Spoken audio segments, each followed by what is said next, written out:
भारत माता की, भारत माता की, भारत माता की,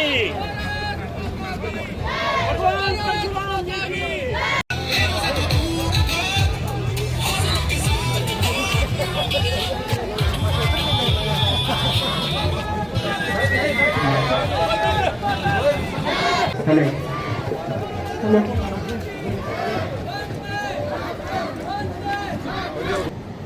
कि 11 अप्रैल को हम सब ने एमए स्टेडियम जम्मू से नशा मुक्त जम्मू कश्मीर अभियान तथा पदयात्रा का शुभारंभ किया था।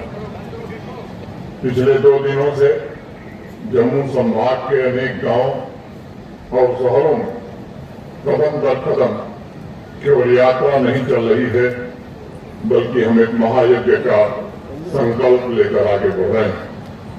यह महायज्ञ तब तक पूर्ण आहुति को प्राप्त नहीं होगा जब तक हम इस संघ राज्य क्षेत्र के शरीर में फैल चुके नशे के विष को पूरी तरह समाप्त नहीं कर देते। आज मैं कठुआ की इस पवित्र धरती पर जब आपके सामने खड़ा हूं तो विनम्रता से कहना चाहता हूं कि इस महायज्ञ की जो ज्योत जम्मू में प्रज्वलित हुई थी, अब उसे यहाँ कठुआ में यहाँ के नागरिकों को प्रचंड अग्नि के रूप में परिवर्तित करना है। मैं ये भी साफ साफ कहना चाहता हूँ, यहाँ कठुआ में कोई औपचारिक अभियान करने हम सब नहीं आए। हम सब यहाँ इकट्ठे हुए हैं इस अभियान को कैसे जन जन तक पहुंचाया जाए, इस अभियान को कैसे जन आंदोलन के रूप में तब्दील किया जाए और एक ऐसा जन आंदोलन जो कठुआ जिले के हर पंचायत, हर गली और जिले के हर परिवार को नशा मुक्त बनाने के लिए समर्पित हो सके। ये केवल किसी व्यक्ति का सपना नहीं, ये मैं समझता हूँ कि असंख्य लोगों का अधिक संकल्प है। इस संकल्प के सिद्धि के लिए जम्मू कश्मीर के कठुआ के प्रत्येक नागरिक और प्रबुद्ध जनों से, नौजवानों से, यहाँ की बहनों से मैं विनम्रता पूर्वक आग्रह करना चाहता हूँ कि हर परिवार को साथ आने की जरूरत है, सबको साथ जुड़ने की जरूरत है। सच्चाई ये है कि किसी भी समाज या सभ्यता की सच्ची पहचान उसके युवाओं में ही निहित होती है। किसी भी शहर की महानता युवाओं की आंखों की चमक में स्पष्ट दिखाई पड़ती है और गांवों की खुशहाली नौजवानों के आगे बढ़ते कदमों की दृढ़ता में और उनके हृदय में जलती ऊर्जा में ही नजर आ सकती है। मैं मानता हूं कि नौजवान वह स्रोत है जहां से भविष्य की हर धारा निकल सकती है। नौजवान हर खोज, हर कला, हर साहसिक कार्य के जनक हैं जो आने वाली पीढ़ियों को दिशा देने का काम करेंगे। जम्मू कश्मीर में ये दुर्भाग्य है कि हमारे पड़ोसी मुल्क के द्वारा एक गहरी साजिश के तहत और वही स्रोत धीरे धीरे अब हमें विषाक्त करता जा रहा है। हमारे समाज और संस्कृति ने हमेशा इस बात पर बल दिया है कि नशे की लत एक नैतिक कमजोरी भी।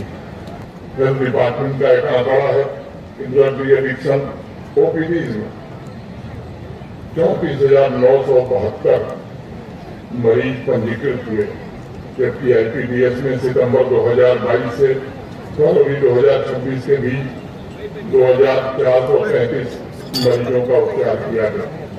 जम्मू संभाग में 64,476 मरीज तथा कश्मीर संभाग में 76,857 मरीजों को काउंसलिंग प्रदान अब तक की गई। लेकिन हम जानते हैं ये सच नहीं है।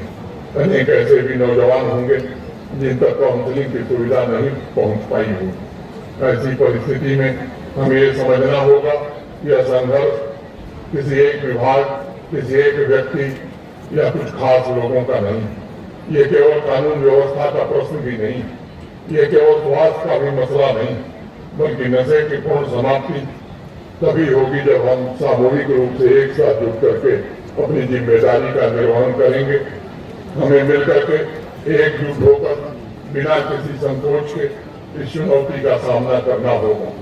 साथ ही हमें समझना होगा कि यह संख्या सिर्फ नशे की लत के शिकार नौजवानों से संबंधित महज आंकड़ा नहीं, ये आंकड़ा उन संभावनाओं की तरफ इंगित करता है जो नशे के शिकार हो चुके हैं। यहाँ पर हमें पूरी संवेदनशीलता के साथ आज आगाह कर रहे हैं। एक संपूर्ण व्यक्तित्व जो संभावनाओं से भरा हुआ वो नशे की वजह से सिर्फ छाया बनकर रह गया है। नौजवानों के संकल्प, उनके सपने जो इस दुनिया को बेहतर बना सकते थे वो साकार नहीं हो पाएंगे। और कठुआ के अपने मित्रों से मैं निवेदन करना चाहता हूँ कि यह पीड़ा केवल एक व्यक्ति तक सीमित नहीं है, ये परिवार को तोड़ देती है। और इसलिए अगले 100 दिन तक नशा मुक्त जम्मू कश्मीर अभियान के अंतर्गत एक पूरे समाज को एक साथ जोड़ करके, पूरी सरकार को एक साथ लेकर के इस नशे के जाल को हमें तोड़ना ही होगा। इसके लिए हमें अपने अप्रोच को भी बदलना हो। कई बार लोग कहते हैं कि साहब ये मेरी समस्या नहीं है।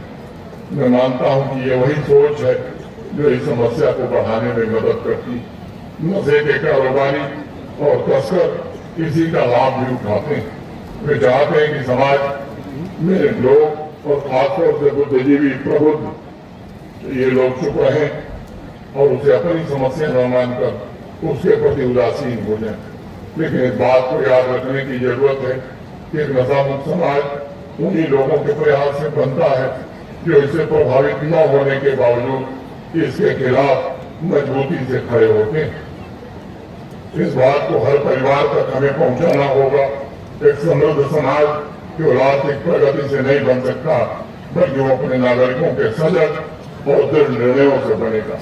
ये सोच समझ करके प्रशासन के हमारे वरिष्ठ अधिकारियों ने अनेक मित्रों ने 100 दिन का एक बढ़िया रोड मैप तैयार किया, जो बदलाव की दिशा में एक सुव्यवस्थित और दृढ़ अभियान की तरह कुल 6 चरणों में निर्धारित किए गए कार्यक्रम इस अभियान को निश्चित रूप से गति देने वाले हैं।